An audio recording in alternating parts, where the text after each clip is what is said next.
Jangan lupa untuk subscribe, karena dengan dukungan kalian dapat membantu banyak orang yang membutuhkan. Jangan lupa juga untuk membunyikan loncengnya ya. Terima kasih.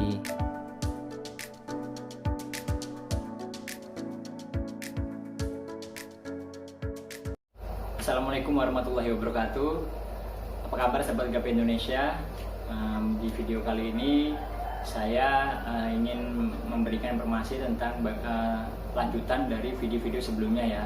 Kali ini bagaimana budidaya gapi part 4. Saya akan membahas beberapa poin, yaitu salah satunya gimana teman-teman caranya untuk memperbanyak ikan gapi dengan low budget, tapi sesuai aturan ya.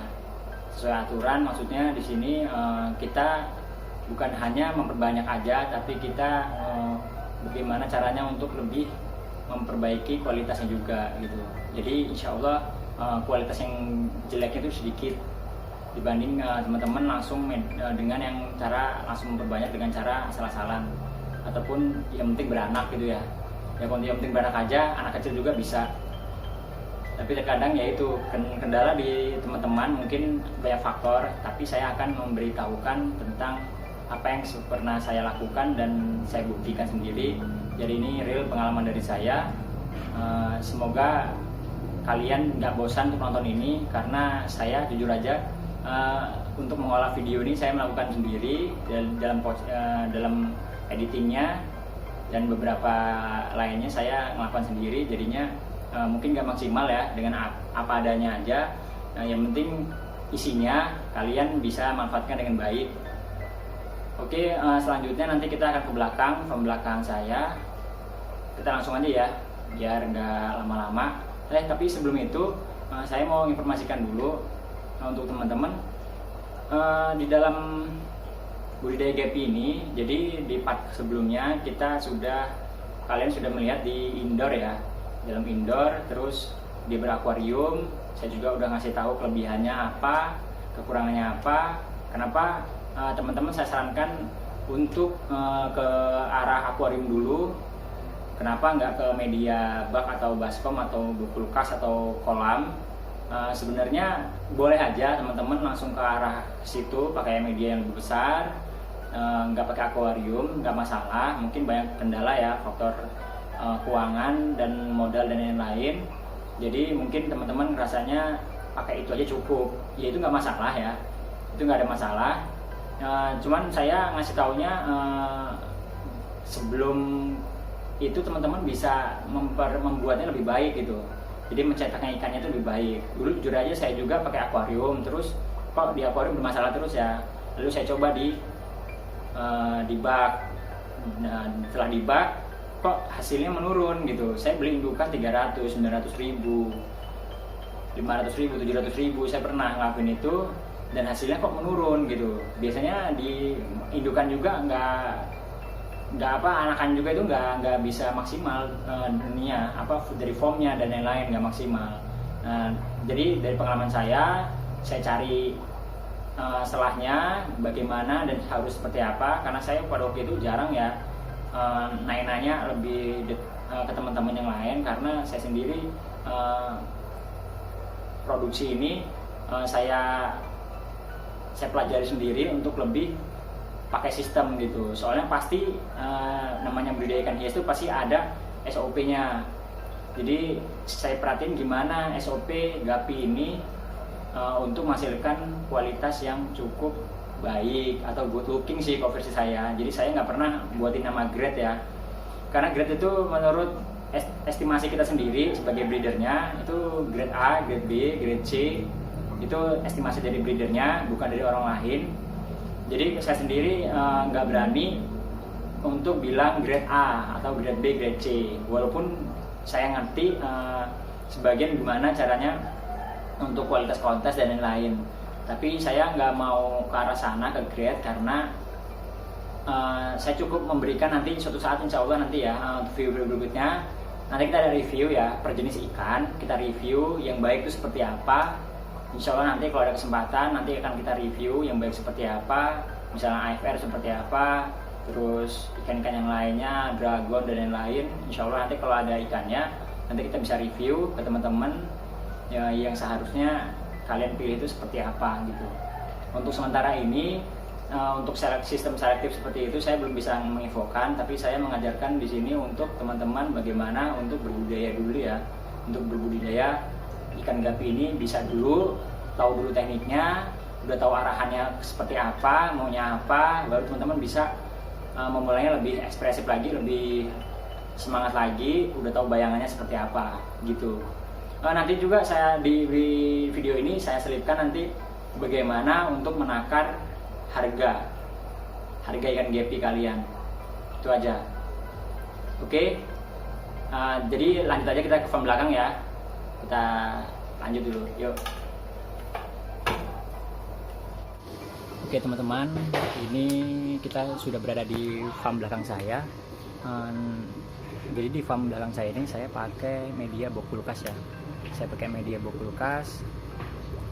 Terus nanti saya akan kasih tahu juga bahan apa aja yang dibutuhkan. Kenapa juga kok milih bokulkas? Karena bokulkas itu lebih murah ya, lebih efisien, dan modalnya itu juga lebih sedikit dibandingkan kalian harus beli akuarium yang besar ataupun lain-lainnya, ataupun kalian pakai akuarium yang pasti kan gitu. Namanya ini kan saya teknik memperbanyak dengan biaya low budget. Nah ini saya pakai bokulkas. Kalian juga bisa pakai bak yang murah ya, yang harganya 25.000, 20.000, atau solusinya per lusin itu, per buahnya itu 14.000, 16.000. Kalian bisa pakai itu. Tapi kalau saya sekarang, sebelumnya saya pakai bak ya, bak hitam-hitam, tapi sekarang saya pakai bokulkas. Kurang lebih di tempat saya ini kurang lebih hampir 100 bokulkas yang saya gunakan untuk memperbanyak ikan gapi.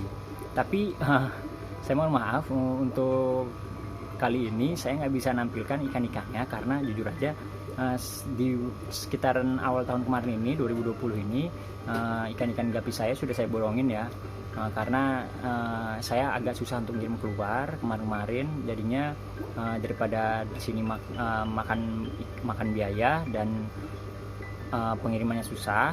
Jadi saya memproduksi ikan lain dan saya produksi untuk mensuplai kios-kios di sini ya, kurang lebih seperti itu. Jadi teman-teman bisa lihat aja yang ada.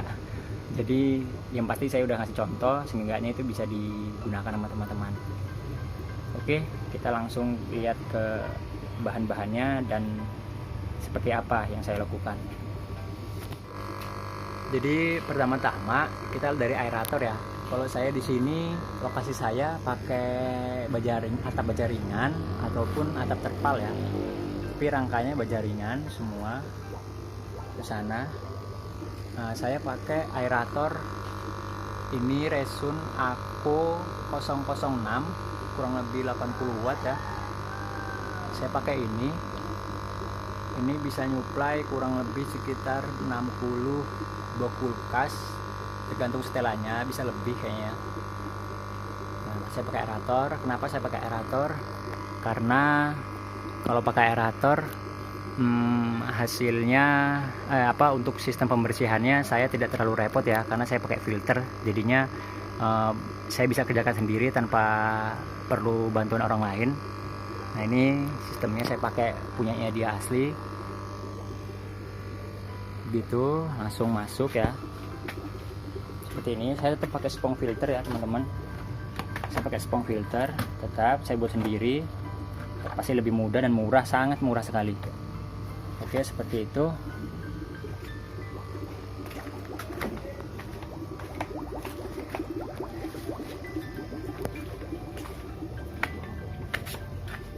Nah di sini saya pengen nyontohin sama teman-teman. Jadi yang dibutuhin kalau saya di sini tetap saya pakai aerator ya. Aerator ini kerannya, terusnya selangnya, dan itu di dalam itu ada filternya. Nah di sini kalau namanya di sistem pembanyakan saya pakai keramba. Nah keramba ini saya buat sendiri ya. Ini saya pakai kawat di toko besi ada, biasanya kiloan ya, kadang kiloan, bisa 20 ribuan, yang ukurannya sekiranya aja bisa dibentuk ya. Terus ini pakai ram nyamuk, tapi yang plastik. Kawat nyamuk yang plastik ada, semeternya kurang lebih 15 sampai 20 ribu ya mungkin ya, beda tempat, beda wilayah, beda harga. Jadi saya buat sendiri, saya ngelemnya pakai ini lem tembak, lem panas itu ya, lem lilin tembak itu sekiranya aja. Terus saya jahit bagian ujungnya seperti ini, yang penting jadi.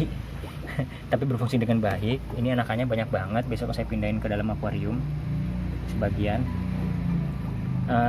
Tapi di sini kalau saya membanyakannya begini, jadi kurang lebih ini ada induk-indukannya. Ini MSBG ya, MSBG. Kalau lainnya insya Allah bagus ya. Selama saya melihara untuk sekarang ini, akhir-akhir ini udah makin bagus. Untuk hasil kuningnya lebih sedikit, kurang lebih bisa sekitar 30% cuman yang kuning, yang MSCG ya, kurang lebih sih. Kemarin itu ada juga yang di akuarium sana, dia sekitar keluar anaknya yang malah yang birunya keluar kurang lebih malah 80% biru semua. Ini MSBG len saya ya, dari Gapistok, dari len kami. Jadi seperti ini, seperti teman-teman gimana cara memasal. Jadi kan kemarin media yang kita lakukan yaitu pakai akuarium. Di sana sebenarnya fungsinya apa? Kenapa saya suruh pakai akuarium dulu? Karena kalau di sana teman-teman bisa untuk menjaga kualitas gitu. Jadi teman-teman bisa buat menjaga kualitas. Lalu setelah kualitas itu terjaga, misalnya anaknya ada yang bagus, jadi jangan dijual semua, itu dibuat perbanyak di sini gitu. Jadi di dalam sana ada, di dalam sini juga ada, di farm di sini ya, di bagian farm untuk pembanyakan juga ada gitu. Jadi ini hasilnya lebih maksimal teman-teman. Di keramba gini, taunya anaknya brojol aja, banyak banget anaknya di bawah itu, banyak banget. Maaf ya kalau agak kurang jelas karena saya ngambilnya sore ini. Karena tadi saya lagi sibuk, sempat. Kalau untuk pembersihan, ini ya lumutnya lumut emang kadang nempel di ini, nggak apa-apa, bagus juga buat ikan, nggak masalah. Itu indukannya yang jantan ya, di bawah sana. Jadi begini teman-teman, jadi kalau kayak gini kan, kalau di filter gini nggak buat kotor ya, maksudnya kotor tetap di bawah ada, saya sifon bawahnya aja, tapi air tetap bening ya, bening banget, air tetap bening, bagus. Ya ini ngebuat ikan terus bertahan dan produktif terus. Ini hamil semua nih, siasat brojol banyak banget. Jadi seperti itu. Dengan jumlah box kurang lebih saya memiliki hampir 100 box. Hampir 100 box kulkas ya, di luar sana masih ada. Itu bisa menghasilkan cukup banyak ikannya, banyak banget. Makanya sebelumnya saya juga menyediakan reseller ya untuk teman-teman, tapi kayaknya sekarang lagi saya pikirin lagi untuk menciptakan reseller karena punya efek juga ya. Jadi nanti saya akan sharing juga ke teman-teman bagaimana seharusnya teman-teman tuh lebih bijak dalam mengatasi kendala-kendala yang dihadapi, yang pernah saya lakukan.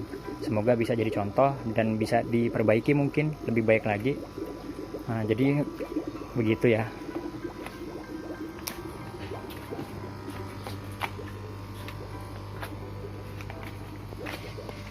Oke, kita balik lagi ke dalam ya. Teman-teman tadi udah lihat kan bagaimana keadaan farm saya. Ya begitulah adanya. Disitulah saya mencetak ikan gapi saya dalam teknik masalnya. Jadi saya itu punya 3 tempat yang saya buat, yaitu untuk pertama untuk indukan ya. Untuk indukan saya pisahkan memang. Untuk indukan dan untuk proyek kawin silang ikan, tempat saya belajar. Yang kedua tempat pembesaran anakan, terus sortir kualitas di situ, untuk menjaga kualitas saya di situ. Ikan saya semua gapi saya untuk menjaga kualitas di tempat ini. Yang kedua, terus yang ketiga tempat masal. Jadi gitu teknik saya untuk memasalkan dengan kualitas yang baik. Itu teman-teman. Jadi teman-teman bisa lihat tadi ya, ada pakai aerator, ada filternya, ada kerambanya. Jadi teman-teman kalau mau produksi ikan itu harus maksimal sekalian ya gitu. Dari indukan harus maksimal, minimal gini nih. Minimal itu kalian beli punya ikan kualitasnya mungkin kita udah enak dilihat lah, kualitasnya sedang lah, menengah, harga misalnya mungkin 50.000 sampai 100.000 ya, itu mungkin 100.000 juga udah ada yang jual juga, kadang ada yang udah bagus ya, jadi anggap aja dari 50.000 lah misalnya. Kalian beli yang ikan yang cukup lumayan bagus, enak dilihat, good looking, profesional ya, cukup enak gitu dilihat, udah cocok, kalian beli. Nah, gimana caranya kalian itu memproduksi ikan itu selama kurang lebih bisa setahun 2 tahun ke depan itu masih bertahan seperti itu teman-teman. Itu loh sebenarnya. Itu tadi saya buat seperti sistem 3 ini. Memang di dalamnya 3 ini, proses ini butuh pengalaman juga. Jadi teman-teman sambil belajar juga di situ untuk mempertahankan kualitas ikan itu. Jadi kalian nanti pelan-pelan gimana caranya selektif breed ikan kalian gitu. Jadi patokannya kan bisa lihat kan hidupannya seperti apa gitu. Seperti itu ya. Nah, lalu kalian tadi udah bisa lihat semua sistem yang saya lakukan yang sederhana itu. Kalian kalau udah bisa lihat video saya dari sebelumnya, ya kalian udah sangat paham pasti. Oh, cuma kayak gitu ya gitu. Kalian bisa contoh seperti itu. Kita untuk selanjutnya kita bahas tentang makanan ikannya. Kalau untuk masal, kalian bisa pakai makanan cacing sutra, bisa pakai kutu air juga, DM nggak masalah, DM bagus. Bisa juga kalian bisa pakai, mungkin ada yang nanya kalau pakai pelet murah gimana. Selama ini banyak yang nanya ya, bagaimana dengan pelet murah. Pelet murah mungkin sekilo 20.000 ya, sekilo 20.000 yang murah. Mungkin ada PSC, ada PF ya, itu bagaimana? Nah, itu pertanyaan yang baik ya. Pasti ada yang nanya gitu, soalnya saya sering banget di Facebook tuh lihat di komunitas GP itu ya, di grup-grup itu, di postingannya itu misalnya saya pernah baca itu gini, gimana kalau kasih makanan GP itu dikasih PF, dikasih pengli, itu bagaimana? Kalau saya pribadi itu nggak masalah teman-teman, saya sudah buktiin hasilnya juga nggak kalah sama yang bagus-bagus, itu aja. Tapi kalau di media akuarium saya saranin sih kalau bisa makanannya yang minimal paletnya yang mem ya atau apa. Soalnya kalau pakai pengli atau apa tadi itu PSC atau pengli itu atau PF itu dia memudar warnanya biasanya kalau jadi gampang butak, dan di filter juga berminyak ya, sedikit berminyak biasanya. Jadi teman-teman pakai aja pelet-pelet yang mem gitu deh gitu, nggak apa-apa, dan nggak masalah juga, untungnya masih banyak kok. Jadi kita bahas tadi masalah di farm di luar tadi, teman-teman harus pakai atap kayak tadi ya, udah contohnya udah jelas pakai atap, karena ada beberapa jenis ikan itu nggak bisa langsung kena matahari langsung ya, karena itu bisa mengubah warna air dan warna ikan juga teman-teman. Jadi ada beberapa jenis ikan itu yang bisa, yang nggak boleh kena cahaya langsung, dan ada juga yang boleh. Nanti kapan-kapan kita bahas soal ini ya. Kita lanjut lagi soal tentang perawatan. Nah, kalau untuk perawatan saya sipon seminggu sekali kurang lebih. Terus saya cuci filter kurang lebih juga seminggu sekali atau 2 minggu sekali, tergantung kekotorannya ya, sama jumlah populasinya. Jadi kurang lebih seperti itu, sangat mudah sekali ya. Untuk contoh tadi kan udah jelas teman-teman, itu low budget, murah banget. Bisa selain bawa kulkas kalian bisa ganti baknya, nggak masalah. Jadinya apa aja boleh gitu.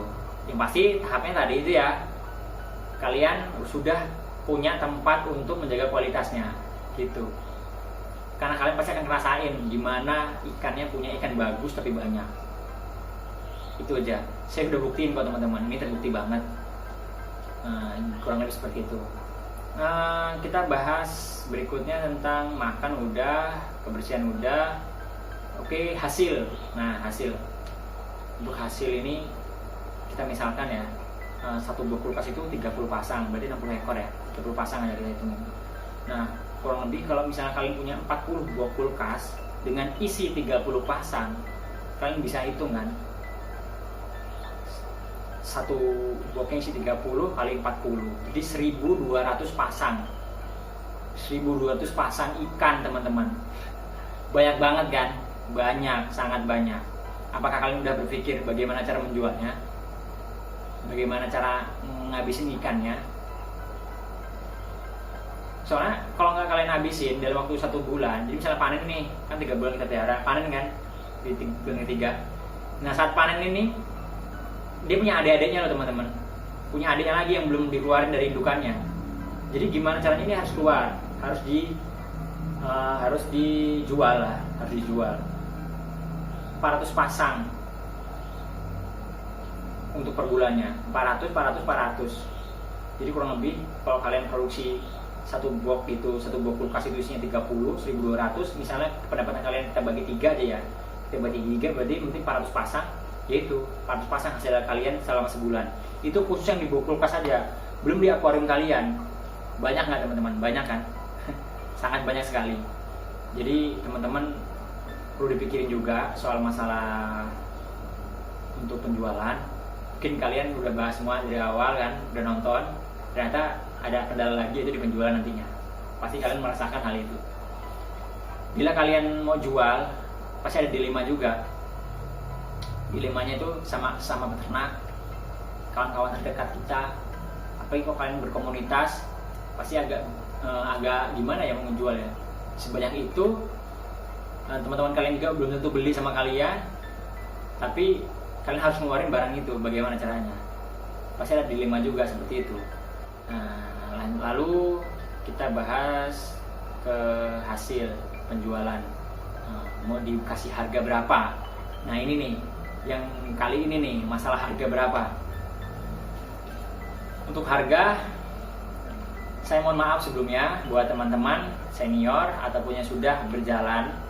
Bila saya salah kata soal masalah harga ini ya, saya mohon maaf.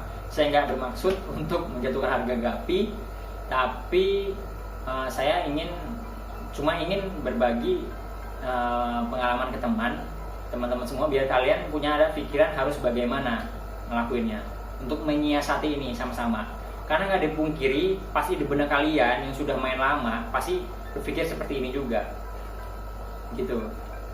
Soalnya ada dilema ya. Saya pernah baca juga di Facebook itu dilema. Ada teman-teman yang mungkin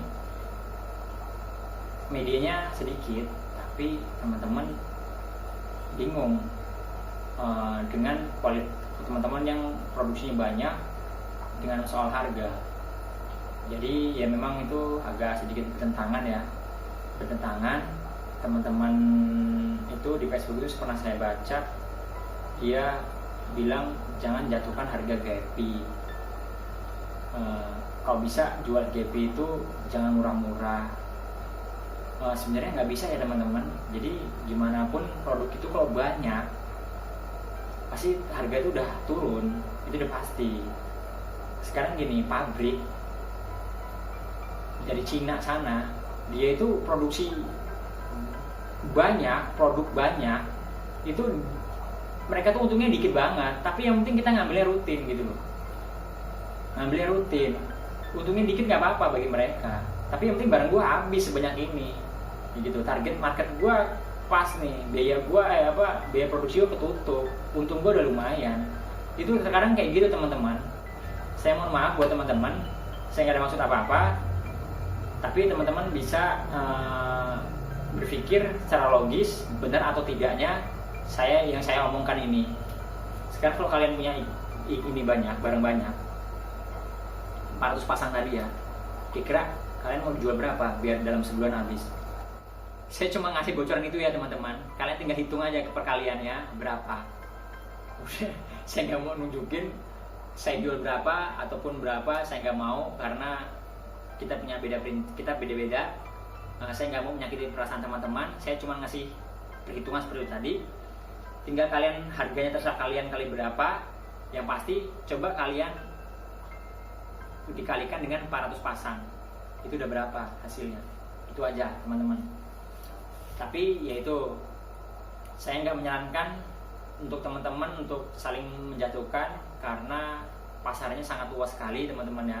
Jadi teman-teman bisa jual ke seluruh dunia ikan ini. Jadi selama saya hobi hewan-hewan, melihara hewan ya, dan jual beli dan memproduksi juga, itu cuman ikan yang sangat mudah banget untuk diekspor, untuk dikirim ke seluruh dunia, dan dari persyaratan dan lain-lain lebih mudah, dan ada yang membantuin juga, bisa ada transshipper, itu lebih mudah banget. Jadi jangan berpikir pasar itu cuma ada di sini, terus kalian kita berdarah, kita istilahnya perang-perangan harga, itu nggak perlu. Pasarnya masih luas banget, jadi kebutuhan juga masih luas. Jadi teman-teman jangan khawatir kalau soal masalah penjualan gitu. Maaf ya, saya nggak nyebutin harga, tapi saya cuma ngasih perhitungan seperti itu, tinggal kalian hitung sendiri. Nah, kurang lebih seperti itu teman-teman. Bahasan kali ini kayaknya itu aja ya untuk kali ini. Saya mohon maaf kalau memang berantakan videonya ataupun penjelasannya nggak kurang menarik, ataupun mungkin kalian sudah tahu. Saya mohon maaf, tapi saya bermaksud untuk melengkapi cara budidaya yang pernah saya lakukan dan saya ungkapkan di channel ini gitu. Terus nanti insya Allah di video berikutnya, di part kelima ini saya akan tanya jawab, maksudnya pertanyaan kalian yang pernah saya terima ataupun yang masih unek-unek kalian, ataupun saya lengkapi dari video dari pertama sampai ke sekarang ini. Apa yang belum saya ungkapkan akan saya ungkapkan di video berikutnya, di part kelima ya. Insya Allah di sana kita akan bahas juga sedikit nanti soal marketing, bagaimana marketingnya teman-teman untuk menjual gapi, dan prospeknya arahnya kemana nanti akan kita bahas juga sedikit walaupun sedikit ya, nanti kan saya tambah-tambahin di sana. Jadi sangat luas sekali pasarnya. Mungkin banyak yang khawatir ya saat sudah dengar cerita dari saya sebanyak itu, kalian bingung jualnya kemana. Pasti ada juga yang bertanya, oh iya, ntar dulu sebelum saya tutup, saya cuman mau kasih saran buat teman-teman. Kalau budidaya gapi ini untuk teman-teman yang ingin menciptakan reseller, usahakan produknya harus terus update ya. Jadi banyak teman-teman yang biar banyak yang order juga ke teman-teman terus berlangsung. Jangan sampai produktivitas kalian terhenti, orderan kalian terhenti gara-gara kalian kurang update di jenis ikan. Jadi kalian harus itu juga kalau mau nyediain reseller ataupun untuk bersaing, itu perlu sih, kalian perlu jenis baru. Kurang lebih seperti itu, tinggal kalian manajemen dengan baik. Saya sudah ngasih tahu teknik-tekniknya, kurang lebih seperti itu, dan pandang-pandangan yang mungkin di benak kalian belum terfikirkan saya sudah jelaskan. Dan saya mohon maaf sekali sama teman-teman semua, saya mohon maaf, saya nggak ada maksud apa-apa. Saya cuman ingin berbagi kepada teman-teman. Jadi jujur aja, saya buat video channel ini sebenarnya untuk membantu teman-teman yang saat ini dengan adanya wabah ini, yaitu teman-teman nggak punya pekerjaan alias di PHK, belum punya pekerjaan, makin sulit kehidupannya. Saya berpikir saya harus bisa melakukan apa untuk ini. Kalau saya membantu, saya punya pengalaman dari budidaya gapi ini, budidaya ikan hias. Saya ingin berbagi ke teman-teman, siapa tahu itu bisa menambah rezeki kalian, menambah penghasilan kalian di dalam keadaan kayak gini. Itu yang bisa saya support ke kalian, biar kalian juga ada usaha di rumah, jadi bisa ada pendapatan lebih ya. Cuman itu sih awalnya saya buat video ini, kurang lebih seperti itu alasan pertama saya. Sebenarnya masih ada beberapa alasannya, insya Allah saya jawab besok ya. Di part selanjutnya akan saya jawab. Terus ya seperti itulah teman-teman. Saya merasa kayaknya kok orang-orang banyak yang saling support, membantu, dan kok apa yang saya lakukan gitu. Sebenarnya saya udah lama ya pengen buat tentang tutorial tentang budidaya gapi ini. Saya pengen buat channel, tapi saya masih kurang serak, belum ada alasan yang tepat. Tapi alasan yang nomor satu itu ya ini yang paling ngebuat saya, ya udahlah saya buat video, saya buat channel ini, saya bagikan teman-teman semua. Ya kurang lebih seperti itu. Jadi saya mohon maaf sama teman-teman semua. Saya nggak ada bermaksud apa-apa, saya nggak bermaksud sombong dan lain-lain. Saya nggak bermaksud sama sekali. Saya hanya bermaksud untuk membantu teman-teman semua. Mohon dimengerti. Buat teman-teman lain jangan lupa support channel ini juga, karena hasil dari channel ini juga akan kita supportkan ke teman-teman yang membutuhkan. Jadi kita saling bantu ya. Jadi dengan teman-teman nonton ini, kalian punya pengalaman, kalian bisa juga ikut bersedekah, membantu, dan teman-teman juga makin sukses, insya Allah makin sukses untuk budidaya gapinya. Begitu teman-teman. Ya dari penghasilan ini, misalnya ini channel ini juga menghasilkan sesuatu, sebagian kecilnya pasti tetap saya gunakan juga sedikit untuk support channel ini. Dari mungkin misalnya kalian misalnya nanti kebutuhan channel ini, ya sedikitnya akan saya minta juga dari situ. Kurang lebih seperti itu teman-teman. Insya Allah ilmu yang saya berikan ini, pengalaman dari saya, berkah untuk teman-teman semua. Semoga teman-teman juga bisa membagikan pengalaman ini ke teman-teman yang lain, karena jangan berpikir negatif dan percaya aja rezeki itu Allah sudah kasih pas untuk cukup untuk umatnya. Jangan lupa rajin beribadah teman-teman ya, saling berbagi. Jangan lupa dalam keadaan kayak gini, apalagi dalam keadaan kayak gini maksudnya, itu kalian harus jaga jarak juga, kurangin aktivitas lain-lain, kecuali memang pekerjaan kalian mengharuskan untuk bekerja di luar, ya kalian harus hati-hati, jaga kondisi, sehat selalu ya teman-teman. Oke, terima kasih, gitu aja. Sepertinya kayaknya mungkin kalian bosen ya dengernya, jadi saya mohon maaf. Oke, assalamualaikum warahmatullahi wabarakatuh.